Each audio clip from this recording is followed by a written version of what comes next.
ଏବେ ବି ସେ ଇଏ ଆଇସିୟୁରେ ଅଛନ୍ତି ଆଉ ସେ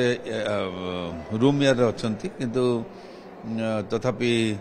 ଏବେ ଯେଉଁ ସେଣ୍ଟ୍ରାଲ ନର୍ଭସ୍ ସିଷ୍ଟମରେ ଯେଉଁ ଆପଣଙ୍କର କ୍ରିଟିକାଲ କଣ୍ଡିସନ ସେଇଟା ସେଇଭଳିଆ ଅଛି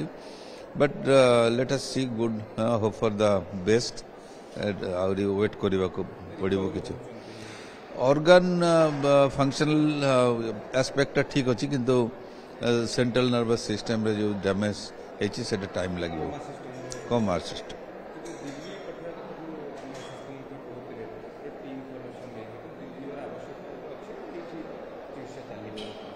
देखो तो जहाँ किसी दरकार रिसेंट एडभांस जहाँ ये दिया जदि दरकार हम भविष्य में पठा हो आज्ञा एबे देखो मैंने ट्रीटमेंट जहाँ दरकार आमर सब दिया एम्स दिल्ली एम्स आउ सिटी जदि किसी इमिडिएट नहीं कि गोटे किसी करने को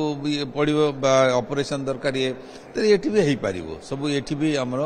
सब व्यवस्था सब प्रकार ट्रीटमेंट दिया।